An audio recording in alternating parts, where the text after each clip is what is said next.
Welcome back to the channel. In the last video, I have discussed about the data validation.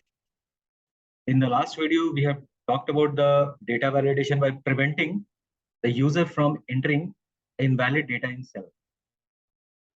So today, we are going to talk about the another part of data validation itself, by which we are going to understand how we can encircling the invalid data inside a cell. So this is going to highlight only those data which are not relevant for us or which is not having a valid input. So let's see how the things are happening with this data validation. So first of all, try to understand the worksheet which is opened in front of us. See, in this particular worksheet, we are having a salary detail of the employee. So we have received the salary detail of the employee from the various sources, and we have consolidated together in this particular worksheet. In this, we are having an employee ID, employee name, basic salary, GA, that is a 50% of basic, HRA, which is 35% of basic, conveyance allowances, that is a 10% of basic, and taxable income and other details. Now, here, as we know, it is quite obvious, the basic salary of any employee cannot be negative. Or since the basic salary is not negative, so obviously HRA, conveyance, and other details which we are having on this particular worksheet, that cannot be negative.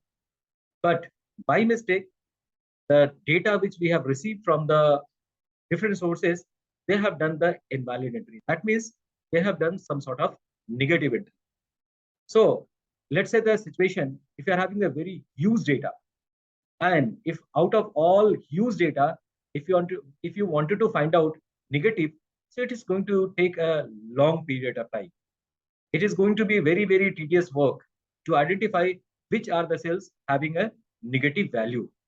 For this, Excel is providing a tool to us by which we can encircle all the data, all the cells which are invalid from our point of view. So let us begin how to do it. So what we can do is, we can go to option called data tab, and within a data tab, we are having within data tools group, we are having option called data validation. So let us select this data validation. First of all, we have to set the data validation. Obviously, our requirement is our all data which we are displayed on the screen, that should not be having any negative value. If there is any negative value, all those cells have to be encircled properly. So let us see. First of all, we have to highlight all those data which I want to cross-check. So I'm highlighting from C4 till C27. So this is the data on which I wanted to do a data validation. So after highlighting it, we have to go to data tab. Within a data tab, we'll be having a group called data tools. Within the data tools, we have an option called data validation. Just by clicking on this data validation, we are getting three options. Data validation, which already we have discussed yesterday. Today, we are going to focus on circle invalid data. So first of all, we have to set the data validation. So we'll click on data validation. We are getting the data validation window or dialog box in front of us. From this, I'll go for allow drop-down list. Now, last day we talked about the whole number, but today our data is of decimal numbers. So I'll be selecting decimal. Then I have to have our own validation rule. That is, the data which are available inside the marked area has to be greater than -1.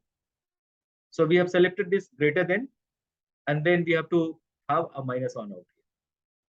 After having the -1, we can click OK.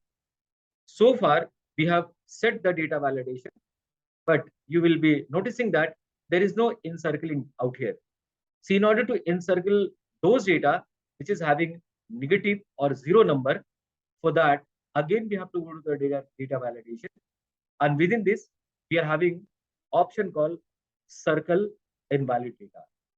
So just we will select this circle invalid data, and you can notice out here all those cells which are having negative value, which has been encircled in red block. So you can notice there, this is also negative, this is also negative, this is also negative. So all wherever you have the negative entry in the cell, all those cells are marked as encircled, right? So this is the way by which we can see how we are going to check for the invalid entry by using the encircling that cell. So this is all about encircling the data which is invalid from our data validation point of view. So friends, this is all for this particular day. So tomorrow again, I'll meet you with the another interesting topic. Till then, keep revising, keep computing. See you tomorrow on the same channel with the new topic of Excel. Thank you very much, everyone.